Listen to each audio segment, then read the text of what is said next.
Selamat malam, selamat datang kembali pada mata kuliah Statistika 2. Baik, minggu ini kita akan melanjutkan materi kita. Kita akan membahas mengenai uji hipotesis dua kelompok sampel berkorelasi atau saling berhubungan.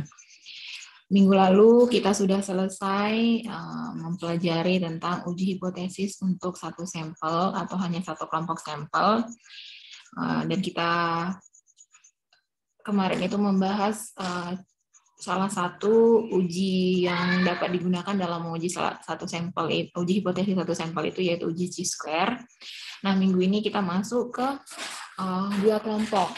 Nah, di sini dua kelompoknya itu adalah dua kelompok yang berkorelasi atau saling berhubungan. Nah, perlu adik-adik ketahui bahwa dalam pengujian hipotesis yang berasal dari dua kelompok berkorelasi ini kita dapat melakukannya dengan uji statistik parametrik dan statistik non-parametrik. Nah, tentang perbedaan dari statistik parametrik dan non-parametrik ini Ibu sudah jelaskan di awal kita masuk kuliah, di awal perkuliahan kita melalui Zoom, dan PPT-nya juga Ibu ada share di e-learning waktu itu. Kalian bisa cek kembali apa sih yang membedakan statistika parametrik dan non-parametrik. Nah, dalam uji hipotesis dua kelompok sampel berkorelasi ini, kedua statistika ini dapat dipakai. Kita bisa pakai parametrik maupun non-parametrik. Nah, untuk pengujian dengan menggunakan statistik parametrik, kita dapat lakukan dengan menggunakan uji T. Nah, di sini kalau kita pakai statistik parametrik, kita bisa pakai uji T, karena uji T-nya ini yang paired sample t-test. Nah, ini uji T-nya berbeda dengan uji hipotesis satu kelompok yang sebelumnya udah kita bahas. Di situ kan salah satu uji yang dapat dipakai itu uji T, tapi yang kita pakai itu yang one sample t-test. Tapi nanti T-tabelnya itu sama, hanya saja cara melihat cara melihat T-tabelnya itu berbeda dengan yang one sample test dengan varied sample t-test. Nah, kemudian kalau untuk statistik non-parametrik, kita bisa pakai dengan menggunakan uji McNemar test dengan sign test dan Wilcoxon sign rank test. Oke, sekarang kita masuk dulu ke yang pertama, uji T sampel berpasangan. Nah, di sini adik-adik bisa lihat uji T dengan dua sampel berpasangan ini. Kita melakukan pengujian tentang kesamaan rata-rata dari dua kelompok populasi yang bersifat dependen. Nah, yang berarti bahwa populasi yang satu dengan yang lain saling berhubungan atau berkorelasi. Nah, diingatkan kembali ya di sini, syaratnya itu kedua populasinya itu harus memiliki data yang berdistribusi normal. Nah, jadi sebelum kita melakukan uji hipotesis, data kita itu kita lakukan uji normalitas terlebih dahulu. Itu salah satu uji asumsi ya, asumsi klasik atau uji prasyarat statistik. Nah, jadi kita uji normalitasnya dulu. Nah, ketika datanya dikatakan normal atau sampelnya dikatakan normal, nah baru kita bisa lanjutkan ke pengujian hipotesisnya. Nah, sama juga seperti yang sebelum-sebelumnya, dalam melakukan uji varied sample t-test ini kita bisa pakai bantuan aplikasi SPSS ataupun EVIUS. Akan tetapi di sini kita akan membahas bagaimana perhitungan manualnya menggunakan rumus. Memang nanti ketika adik-adik melakukan uji hipotesis dalam penelitian Anda, baik skripsi, tesis, ataupun apa itu yang menggunakan statistik, pasti akan menggunakan bantuan SPSS ya. Dan terutama kalau dengan ibu nanti, kalau kalian itu jadi mahasiswa bimbingan ibu atau jadi anak yang ibu uji, kalian itu wajib pakai SPSS. Tapi bukan berarti kita melupakan yang manual, karena rumus manual ini juga penting. Karena apa yang ada di SPSS itu juga formulanya pasti diambil dari formula rumus manual ini. Kemudian programmer itu masukkan ke SPSS, sehingga data-data itu bisa diolah begitu. Nah, kita lihat bagaimana rumusnya. Nah, di sini kita lihat rumus untuk varied simple t-test itu, T sama dengan X bar dikurang Y bar. dibagi akar standar deviasi X kuadrat dibagi N1, kemudian ditambah standar deviasi Y kuadrat dibagi N2. Nah, S ini di sini artinya standar deviasi ya. Untuk X ini untuk variabel X-nya. Kemudian N ini sampel. Nah, sampelnya itu ada berapa begitu. Nah, di sini dengan kaidah keputusan sebagai berikut. Nah, di sini H0 ditolak jika T tabel lebih besar atau sama dengan T hitung ya. Nah, baik adik-adik, Ibu ulang kembali ya. H0 ditolak apabila T tabel apabila T hitung lebih besar dari T tabel. Nah, di sini kalian bisa lihat dia punya gambar kurva penolakannya ya. Dan apabila T hitung lebih kecil dari minus T tabel. Nah, itu ditolak, ini dia. Jadi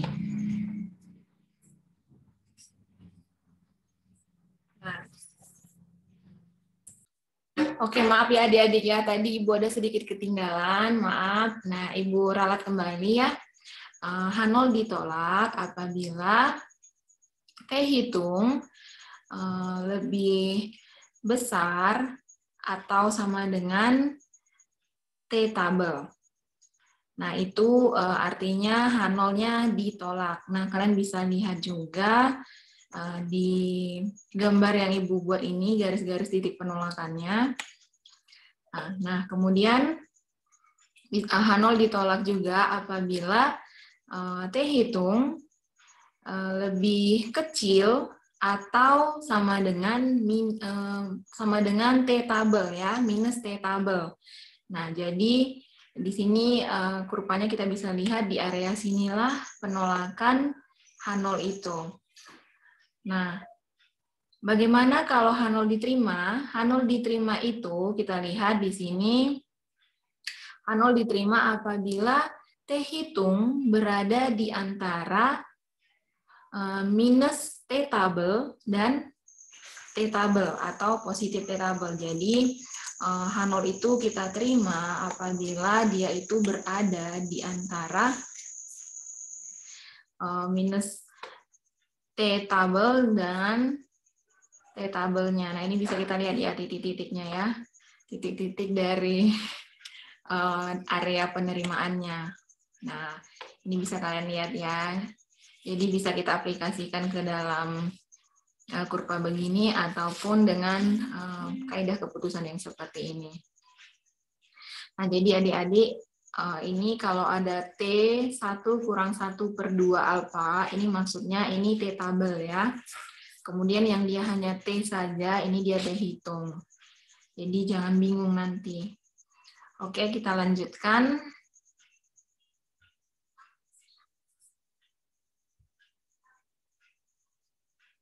Nah, kita masuk ke contoh kasus. Nah, di sini diberikan informasi bahwa seorang guru melakukan penelitian terkait dengan penerapan 2 jenis model pembelajaran cooperative learning terhadap keterampilan berpikir kritis siswa dengan pemberian pretest dan posttest. Populasi dari penelitian ini adalah seluruh siswa kelas 11 SMA Maju Jaya, di mana sampel yang digunakan sebanyak 30 orang siswa, diambil secara acak dan dianggap sudah dapat mewakili keseluruhan populasi. Nah, dari kasus ini kita langsung bisa tahu ya, N-nya ada 30. Kemudian di sini kita juga bisa tahu bahwa ini kedua sampel yang diberikan ini dua kelompok yang saling berkorelasi karena gurunya ini ingin menggunakan dua model pembelajaran cooperative learning dan ada diberikan pretest dan posttest. Artinya pretest ini ketika belum diberikan perlakuan atau treatment ke dalam kelas. Artinya misalkan begini, kalian itu misalkan ingin menggunakan metode PBL. Nah, jadi kalian mengambil data pretest dulu. Mengambil data pretest ini maksudnya data awal, data ketika belum diberikan metode PBL tersebut. Nah, post-test ini itu data atau nilai siswa yang diambil setelah diterapkan metode PBL. Nah, seperti itu maksudnya ya. Nah, di sini kita lihat, kita kembalikan lagi ke contoh. Nah, di sini hanya disampaikan bahwa model pembelajaran cooperative learning-nya tidak disampaikan metode apa yang dipakai. Nah, teknik pengambilan data dalam penelitian ini diperoleh dari hasil tes yang dilakukan sebelum dan setelah perlakuan dilaksanakan. Nah, ini yang Ibu jelaskan tadi, di mana tes yang digunakan dalam penelitian ini adalah tes keterampilan berpikir kritis. Oke. Nah, kemudian di sini disampaikan hipotesis penelitiannya itu untuk H0, tidak terdapat perbedaan keterampilan berpikir kritis siswa yang diajar dengan model cooperative learning ditinjau dari nilai pretest dan post-test. Untuk hipotesis alternatifnya, terdapat perbedaan keterampilan berpikir kritis siswa yang diajar dengan model cooperative learning ditinjau dari nilai pretest dan post-test. Nah, kemudian diberikan data hasil penelitian. Nah, di sini kita bisa lihat dari ke-30 siswa tersebut atau ke-30 sampel ini diberikan ada data pretest dengan post-test. Nah, bagaimana melakukan analisis manualnya atau bagaimana kita mengaplikasikan rumus manual yang tadi kita sudah pelajari. Nah, kita masuk ke analisis manualnya. Di sini diberikan simbol X. X ini simbol untuk nilai pretest dengan model pembelajaran cooperative learning. Nah, kemudian Y, nilai post-test dengan model pembelajaran cooperative learning. Nah, di sini kita lihat ya, X dan Y ini diambil dari data yang diperoleh. Kemudian kita masukkan ke rumus, X dikurang X bar. Nah, jadi di sini kita lihat nilai X. X itu ada untuk sampel nomor 1, nilai untuk sampel nomor 1 atau siswa nomor urut 1, nilai pretestnya itu 63. Nah, berarti 63 kita kurangkan dengan X bar-nya.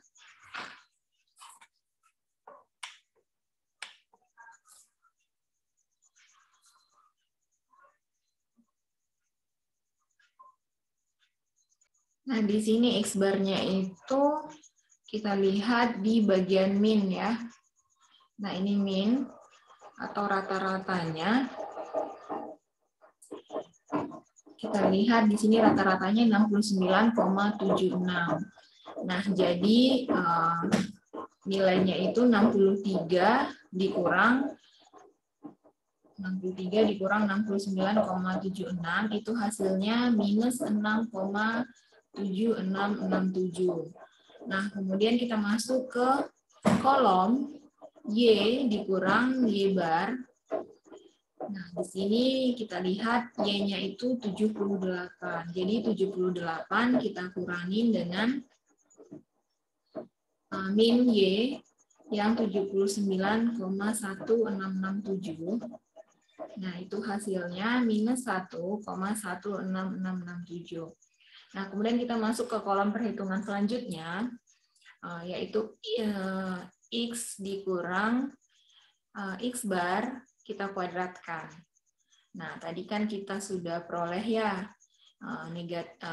nilai X dikurang X bar itu adalah negatif 6,7667. Nah, jadi nilai negatif 6,7667. Nah, itu kita kalikan lagi dengan negatif 6,7667. Nah, Ibu ingatkan kembali bahwa kalau negatif dikali negatif hasilnya positif ya. Positif dikali positif juga positif. Kalau negatif dikali positif baru negatif. Dan sebaliknya. Jadi kalau ini negatif kali negatif pasti hasilnya positif ya. Jadi kita kalikan 6,7667 itu, maka hasilnya positif 45,78782. Nah, begitu juga dengan yang Y dikurang Y bar kuadrat. Nah, kita kan sudah peroleh ya di sini nilai Y adalah minus 1,16667. Nah, ini tinggal kita kuadratkan, jadinya minus 1,1667, kita kalikan lagi minus 1,1667. Nah, hasilnya itu pasti positif. Nah, itu hasilnya 1,36111119. Begitu seterusnya. Begitu juga nanti untuk yang nomor 2 ini. Nah, jadi sampel yang nomor 2 ini kita lihat nilai X-nya itu 68. Nah, X barnya kita lihat dari X-nya lagi 69,767. Nah, itu kita kurangkan, maka hasilnya adalah minus 1,766,76667. Nah, kemudian begitu juga untuk yang Y. Nah, Y ini kita tahu hasilnya 75. Kemudian untuk Y bar atau Y-nya itu 79, ya. Jadi selisihnya itu minus 4,16667. Nah, kemudian yang kolom yang X kurang, nilai untuk kolom yang X kurang X bar ini kita kuadratkan. Nah, sehingga hasilnya nanti 3,1221123. Nah, untuk yang berikutnya, yang ini juga kita kuadratkan hasil dari Y dikurang Y bar yang minus 4,1667 ini kita kuadratkan, maka hasilnya 17,36114. Nah, begitu seterusnya adik-adik cara pengerjaannya sampai nomor 30. Nah, jadi sampai nomor 30 itu cara pengerjaannya seperti yang Ibu jelaskan. Kemudian untuk mendapatkan min, ini sigma ini artinya jumlah keseluruhan. Nah, jadi jumlah keseluruhan nilai pretest siswa dari 30 siswa ini adalah 2093. Nah, jadi 2093 ini untuk mendapatkan X bar-nya atau min-nya rata-ratanya, maka 2093 ini kita bagikan 30, sehingga hasilnya itu 69,7667. Nah, begitu juga untuk yang Y. Nah, Y ini berarti nilai keseluruhan semua siswa yang berjumlah 2375. Kemudian untuk Y-min-nya kita tinggal bagikan 30. Jadi 2375 bagikan 30, hasilnya 79,16667. Nah, begitu dia ya. Nah, kemudian yang ini untuk 2 kolom terakhir juga ini yang sigma atau total keseluruhan X dikurang X bar kuadrat. Nah, itu juga sama, itu tinggal kita jumlahkan semua nilainya dari sampel yang 1 sampai 30, begitu juga dengan yang kolom Y. Nah, sekarang kita masuk ke bagian standar deviasinya, bagaimana cara menghitungnya. Nah, di sini di modul kita ini sudah diberikan ya rumus untuk menghitung standar deviasi X dan Y. Nah, di sini kita lihat rumusnya itu adalah akar dari sigma X dikurang X bar kuadrat. Nah, ini yang 1129,367 itu. Kemudian dibagi N dikurang 1. N-nya itu kan 30, ya sudah 30 dikurang 1. Jadi hasilnya 6,240487. Nah, untuk yang Y bagaimana? Untuk yang Y sama juga rumusnya, hanya tinggal kita memasukkan nilai sigma Y ini yang 1080,167. Nah, kemudian kita bagikan 29. Nah, akarnya ya, kita akarkan akar dari 1080,167 bagi 29, itu hasilnya 6,103042. Nah, kita sudah peroleh standar deviasi untuk X dan Y. Sehingga kita sudah dapat lanjutkan ke pengujian hipotesis. Kita sudah bisa langsung aplikasikan angka-angka ini ke rumus pengujian hipotesis. Nah, adik-adik, di sini Ibu tidak jelaskan ya bagaimana pengujian normalitas. Kan tadi dibilang uji syarat prasyarat statistiknya itu datanya harus normal dulu. Nah, jadi di sini kita anggap di sini datanya sudah berdistribusi normal begitu. Jadi kita langsung masukkan ke dalam rumus. Nah, di sini kita masukkan rumus. Nah, ini X bar ini min-nya ya, rata-rata X 69,7667 dikurang Y bar 79,1667. Nah, kemudian ini X kuadrat ini tinggal kita masukkan nilai standar deviasi X. Standar deviasinya ini itu dia,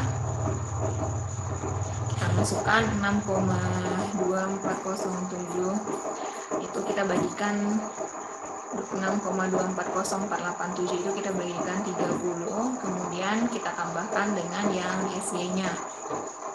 Nah, untuk yang SY-nya itu kita bagikan 30. Nah, sehingga hasilnya kita peroleh minus 9,3997. Kemudian ini juga kita peroleh 6,24048 bagi 30 itu hasilnya 0,208 sekian-sekian. Begitu juga 6,10342 bagi 30 hasilnya 0,2 sekian-sekian. Nah, itu kita akarkan. Nah, di sini kita bagikan minusnya ini minus 9,3997 dibagi 0,641444437. Nah, sehingga kita peroleh nilai T hitung sebesar minus 14,465437. Nah, dari sini kita dapat tarik kesimpulan. Kita kembali ke kaidah yang tadi, kaidah yang pengambilan keputusan yang ini tadi, yang tadi Ibu ada kasih kurva. Maaf, bukan kurva, dia garis apa tadi ya, kayak garis vertikal atau horizontal itu tadi. Nah, itu. Nah, sekarang kita masukkan. Nah, kita sudah tahu T hitungnya itu minus 14,465437. Nah, berarti berdasarkan hasil perhitungan itu dapat diambil keputusan bahwa sebelum kita tahu mengambil keputusannya, kita lihat dulu T-tabel.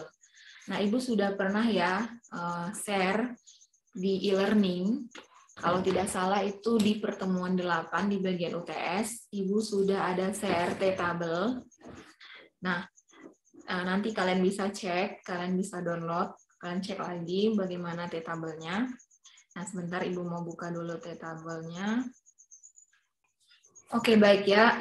Di sini Ibu akan tampilkan T-tabelnya.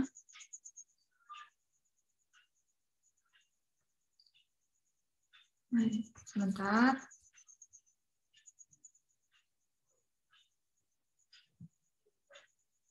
Nah, oke, di sini kita lihat pada tingkat alfanya di 0,05. Nah, yang menjadi perhatian kita itu yang di sini ya, 0,05 yang di sini, bukan yang di PR atau probability-nya, tapi di degree freedom-nya ini yang 0,05. Kita lihat di angka ke-29. Nah, hasilnya itu 2,045. Jadi ini yang kita lihat. Nah, Bu, kenapa kok nggak 30? Kok 29? Ya, karena derajat kebebasannya ataupun degree of freedom itu memang rumusnya seperti itu, DKN kurang 1. Nah, ini kan objeknya masih sampel yang sama, jadi kita tinggal kurangkan 1. Kecuali nanti kalau misalkan di sampel yang berbeda, kemudian perlakuannya juga berbeda, nah itu baru kita kurangkan 2 begitu ya. Oke, kita kembali ke selanjutnya.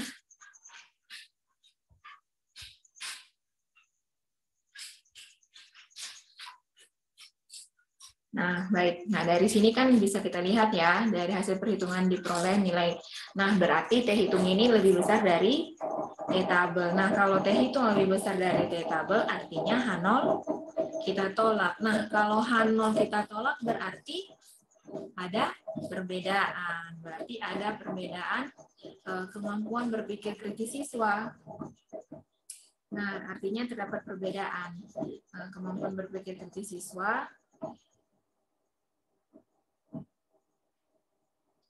karena T hitung lebih besar dari T tabelnya. Nah, di sini kita bisa lihat ya. Nah, di sini kan memang kita peroleh T hitung itu minus 14. Nah, tetapi maksud dari minus 14 ini, dia itu nilai T hitungnya mutlaknya itu 14. Jadi, minusnya itu kita abaikan. Nah, jadi kita peroleh bahwa memang T hitung lebih besar dari T tabel. Jadi dapat disimpulkan terdapat perbedaan ya, bukan peningkatan. Perbedaan keterampilan berpikir kritis siswa yang diajar dengan metode cooperative learning ditinjau dari nilai pretest dan post-testnya. Begitu saja.